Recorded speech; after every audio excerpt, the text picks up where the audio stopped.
Good day, good evening, everyone. It's a wonderful day. We thank God for another day. It's Dr. K speaking. I bless the Almighty for giving me the inspiration to continue on this our journey of divorce, day 14th of this journey. Thanks for your feedback. Thanks for each and everyone that has taken time off to listen and to put every single good thing that we have discussed here into practice. It's easy to listen, but implementation becomes a problem. But again, we thank God. Today we'll be dealing with addiction. We'll be dealing with addiction, how it affects relationship and basically leads to divorce, since our goal of consent is divorce, because we discourage divorce. Sometimes it's necessary if every single thing is not right, but the whole idea of this talk is to create awareness. Now, addiction, I'm talking about codependency addiction. And you see, you totally depend on somebody. You forgo your own things because you want to make another person happy. Most often, those who are faced with such addictions, they do not even know that they have that problem. All what they see is love. They don't see it as addiction. And in the African context, we look at it as love. You provide for people because you love them. But when you don't have, or you use every resources that you are supposed to do things for yourself, and you give it to somebody, you want to make that person happy at your detriment. It's an addiction. But I want to talk about this because I've had sessions with people that have this. They did not know. I decided I should talk about it. In fact, it's part of my PhD thesis, dissertation. I dealt with this addiction, codependency addiction, and how it affects marriages in the Western world. The book will be out soon.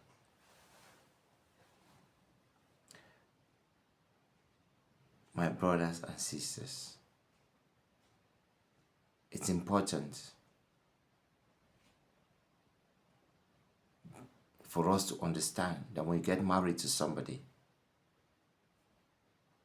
that person needs to understand who you are and where you are coming from. We talked about family responsibilities the other day. It's part of it. Now, I had a couple that came to me. Actually, before I spoke to the couple, it was the brother-in-law of the lady that contacted me. And he said that the sister loves the husband so much, but again, she has left the relationship. They have 2 children.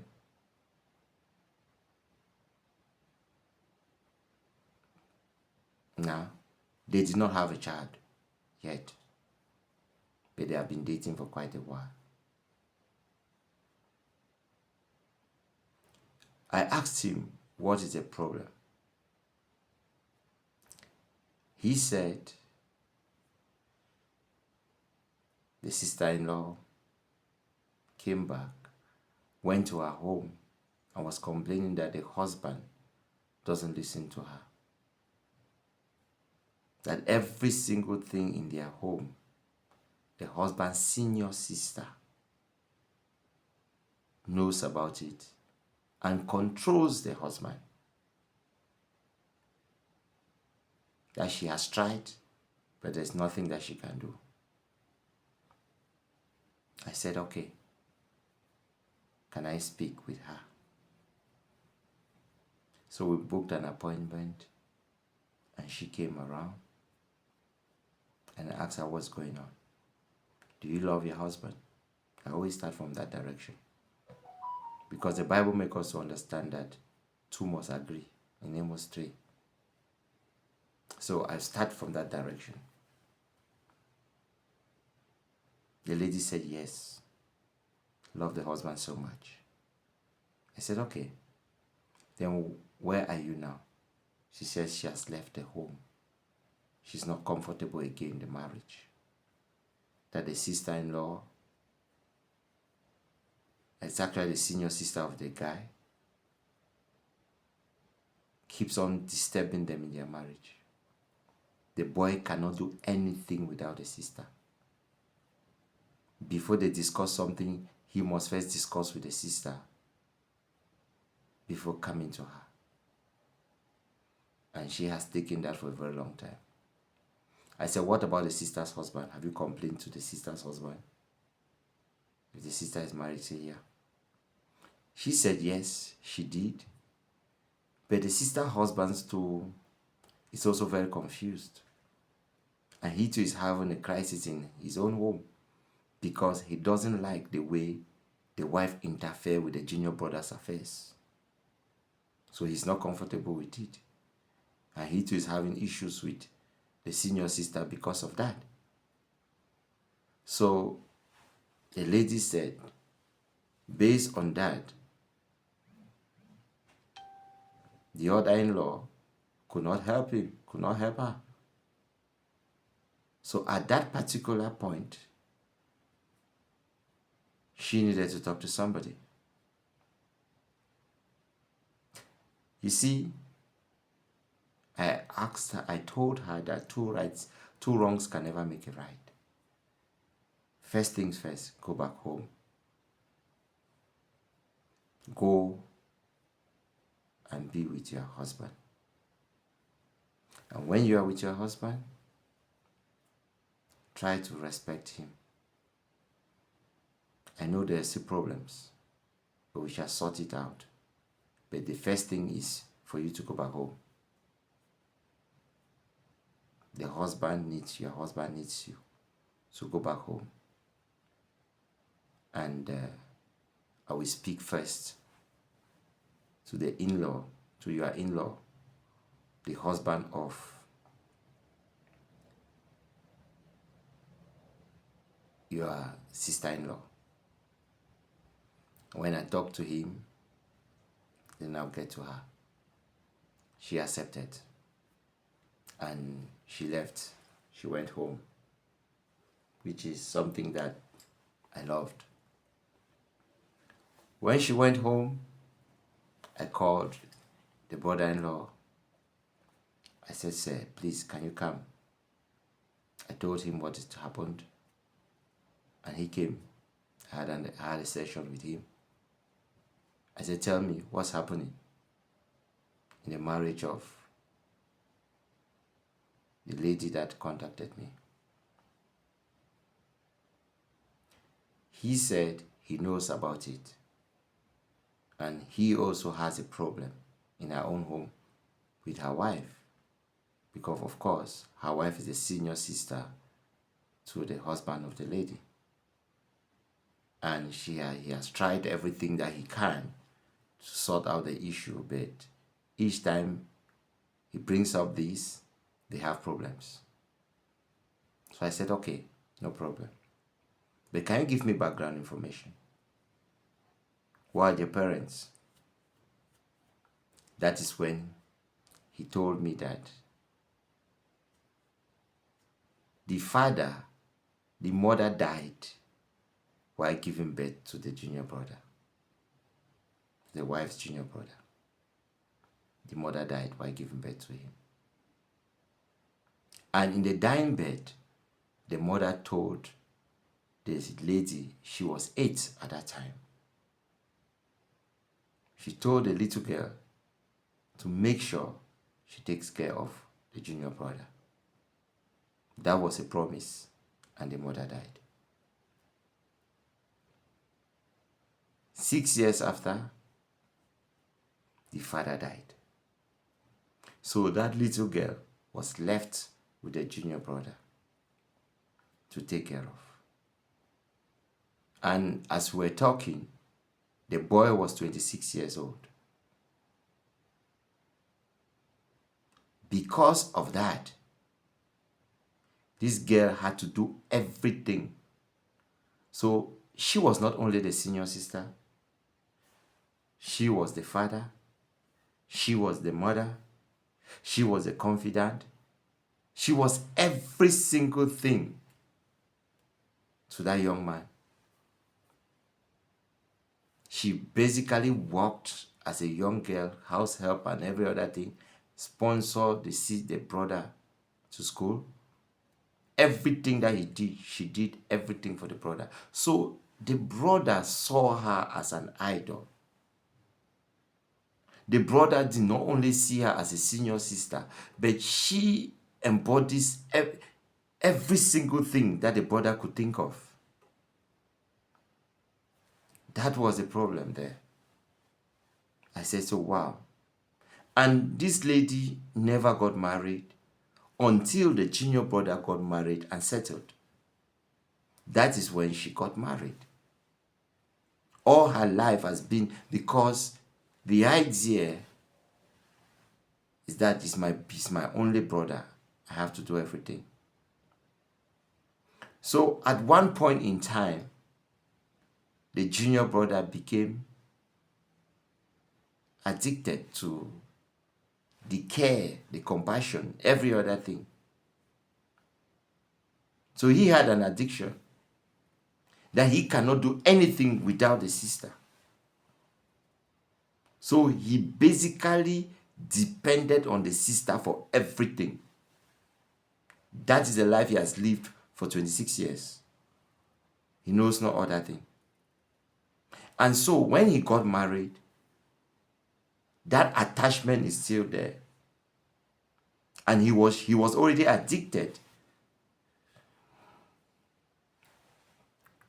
depending on the sister. So that was a codependency addiction that he had, but he did not know. The sister too sacrificed her own marriage for him. Any other thing, when it concerns the junior brother, the husband has to be one side.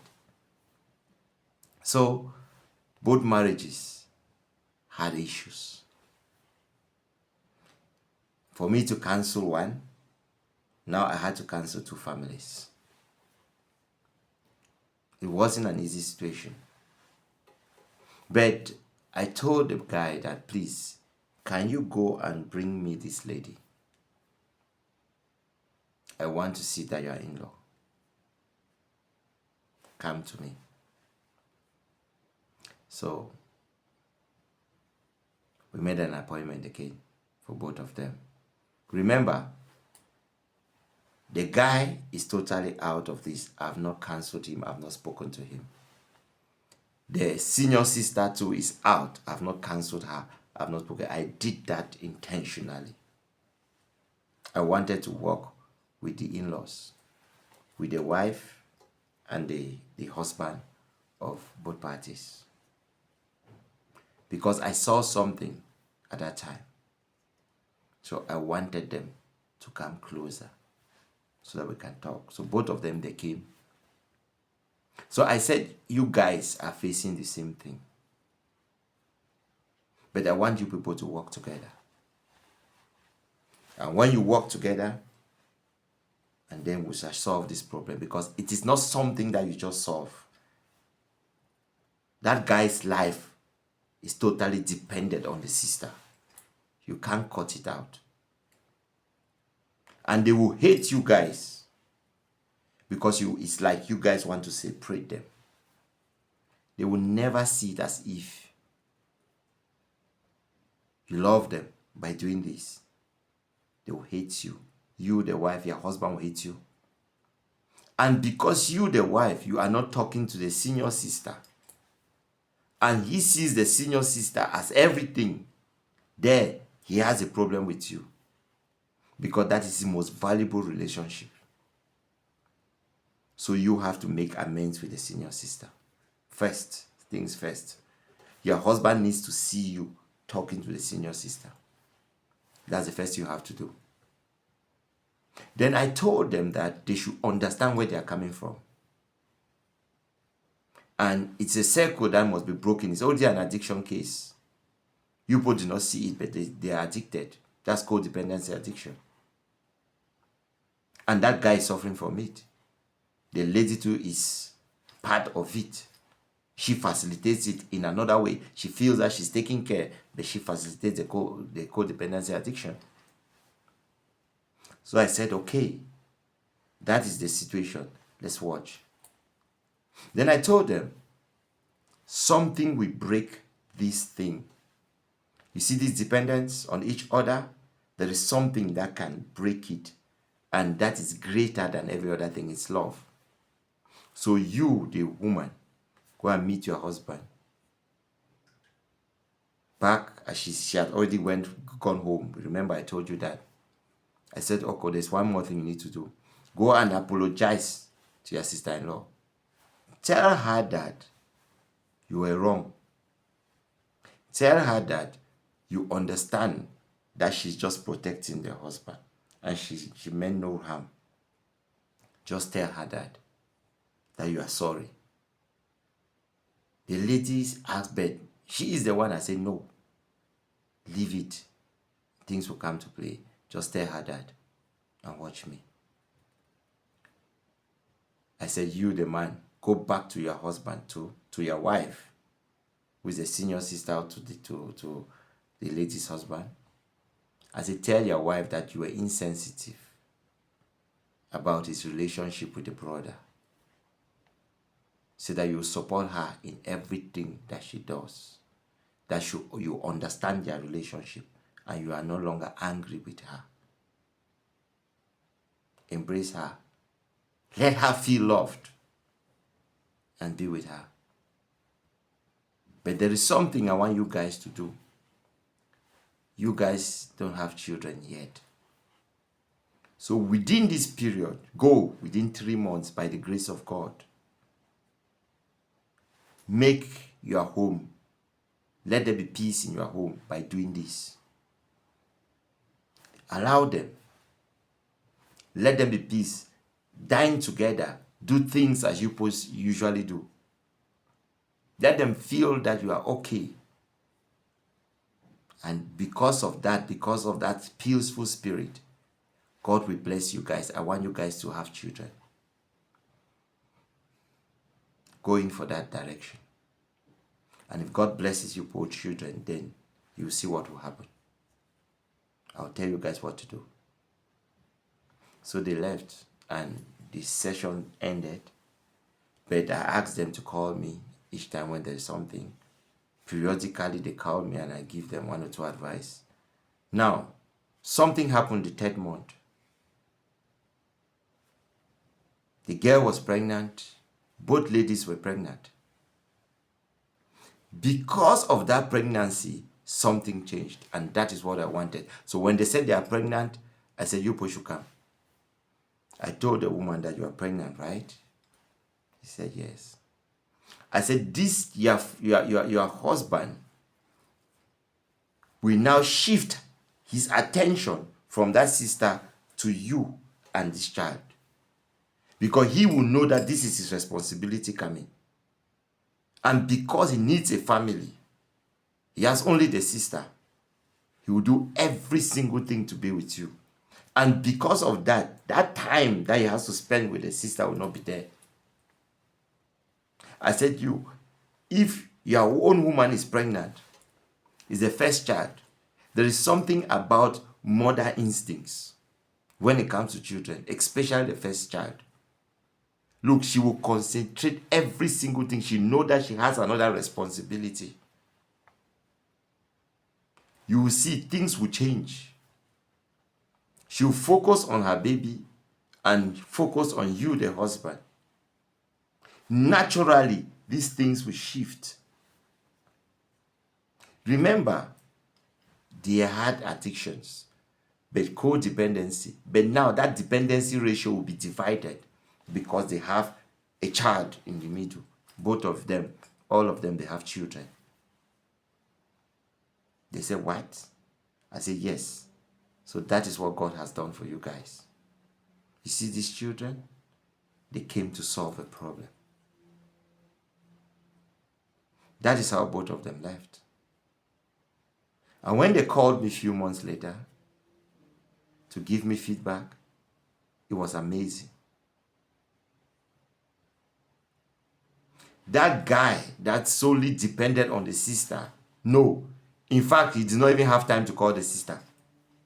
Every attention and everything was on that child, on the pregnancy and everything, taking care of that lady. In fact, everything that lady wanted, she got. The man also told me that the wife has changed. Even to call them, to go and see the brother, no. They can only call on the phone and say, how are you? This, nothing. That took closeness attention. She was there taking care. Of course, they always call each other, how are you doing today? How is your wife? How is the pregnancy? But then, that attention is no longer there. They asked me that, how come? I said, it is God. Sometimes, when you counsel people, especially couples, God will reveal things to you that you yourself will be amazed. The approach that I used, I myself could not understand. But God was there, guiding every step. I want us to understand something. You see, codependency addiction is real. And it is something that is hidden. We don't see it. This particular situation is for this couple. But you see, other situation is for you and your family back home, especially those abroad. Sometimes you sacrifice your whole self because you want to do something. Commitment back home. I want us to understand that when you forget yourself, or what you think of is doing something for somebody to your own detriment and even that of your family, this thing has destroyed marriages here. Because you want to cater for your parent family and you've forgotten your immediate family. Every resource that you have in the Western world, you are sending it back. Your wife is not happy. Your husband is not happy. Because of that, problem starts coming. This is something that happens. I've counseled people with this a lot. And it's actually my PhD thesis, and there's a book coming out for that.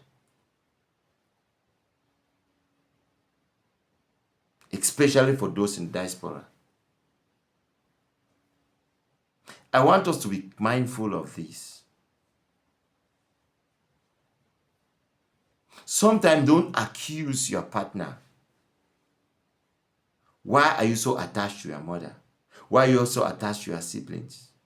Sometimes go back and look at the history. Two of them, they have been orphans. What do you expect? They need to care for each other. They need to protect each other. So they become so attached and glued to each other. It becomes a problem for them to separate. It's already an addiction.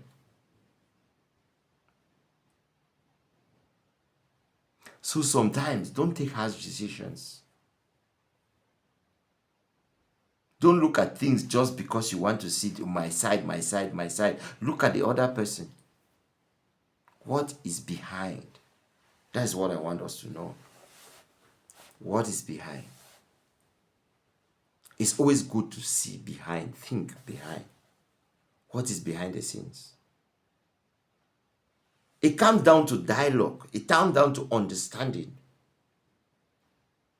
We need to dialogue.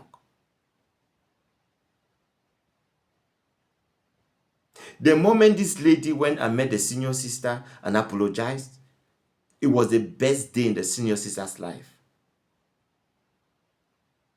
Remember, this problem was solved without me talking to the man, to the guy, and the senior sister.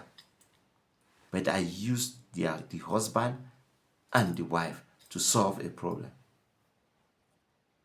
Sometimes it's not everybody that you need to cancel to give an understanding. You just take one person that might understand and that is willing to work. The motivation to keep the marriage together, the lady had, and the guy also had that motivation. You see, after they gave birth, because I followed up with them, after they gave birth, it was a very big celebration. Both of them, the both families are closer than what you can even imagine. But in a good style. The day for their child dedication, I was invited. That is actually that day I sat with both partners and I exposed it to them. Because now they have an understanding. I told them that you people were suffering from a codependency addiction. They could not believe. I gave them, told them what it's all about. I told them that it's not their fault. It has been this way. I said, when your wife left, this is what we went background. They met me. And this is it. I told them. They could not believe. And they were so happy. Sometimes the joy in counseling is the joy to see people happy and see people come together. It is the greatest reward. More than the financial reward that is even given. But that joy, when you see people smile, is everything. But I want us to understand that not every counseling, especially when it comes to marriage, can end up for people to be together. There are situations that I told people to separate. I'm sure I'll bring one of such scenarios soon. So what I'm talking is for everyone to understand. And I speak live because these are the counseling sessions that I had, live counseling sessions.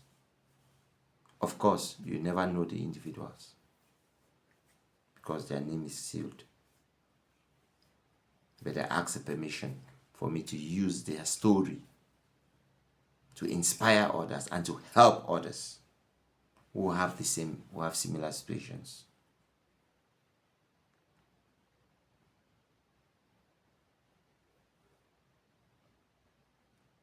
I have this in a book.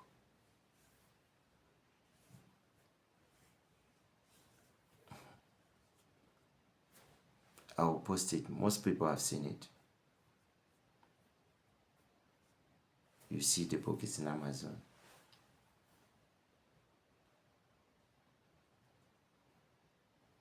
By the time I reach day 21, many of you will see it. I'll post it again.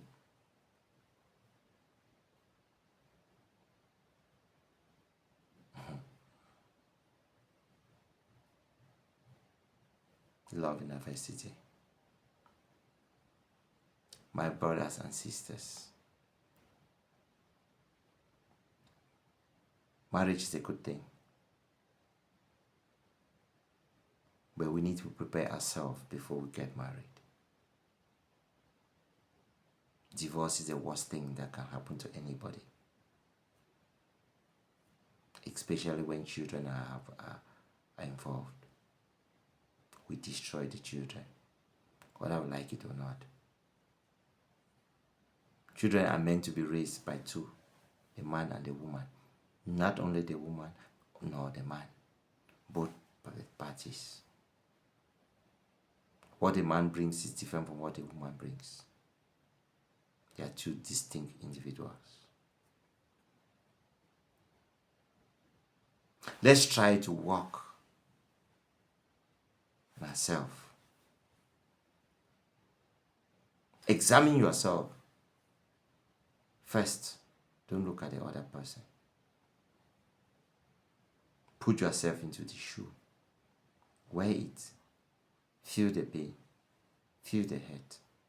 Feel the love. And then you know what to do. Align yourself with people that can encourage you, not the ones that will tell you to stop.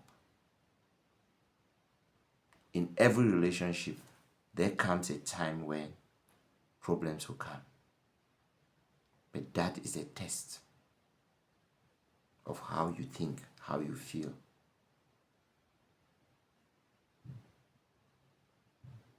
You see,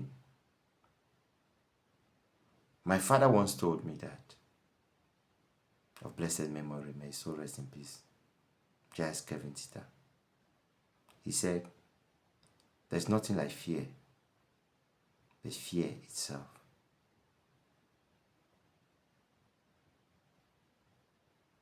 That we can accomplish many things in our lives, but our only problem is that our eyes, what we see, is different from our ability. You might see something and you feel that you cannot do it, but your ability is different. It tells a different thing.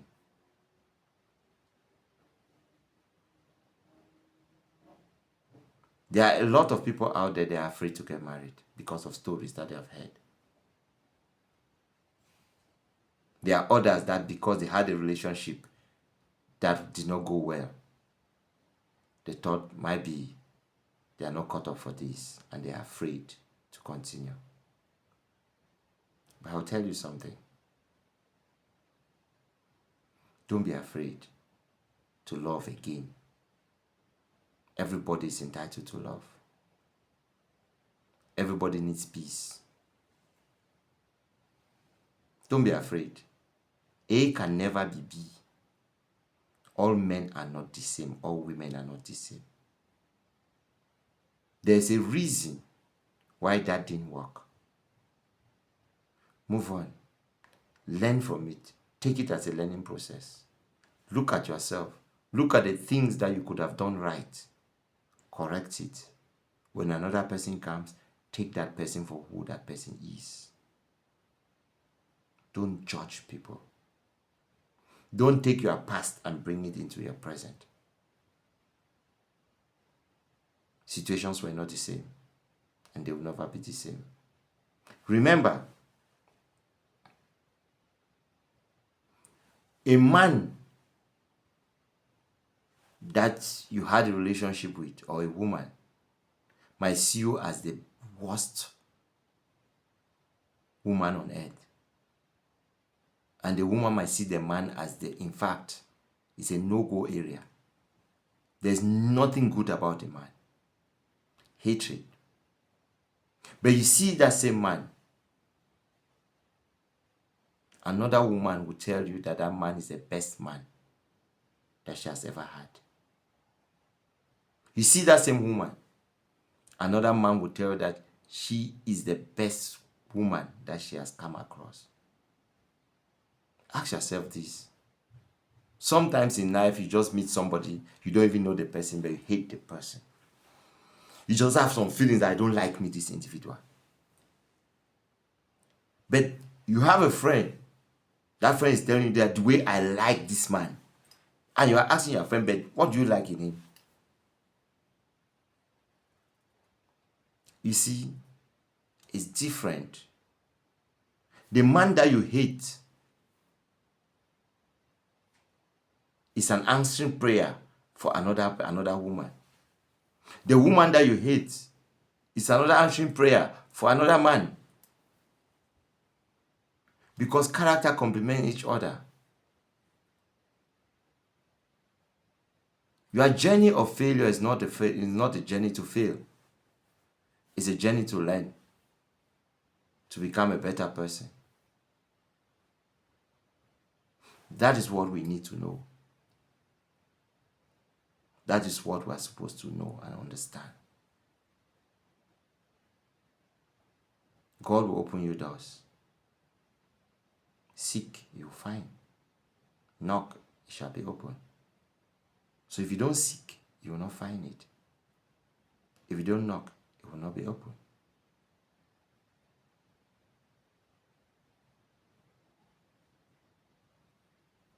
Seek counsel, please. I am available. You can reach me at any time. My contacts are there. Don't minimize it. If not me, there are others. Meet them. That your marriage that you thought is gone can be fixed if your motivation is strong enough. But remember, it takes two to tango. The Bible made it in Isaiah 1:18. Can two walk together without an agreement? We must make sure we work together.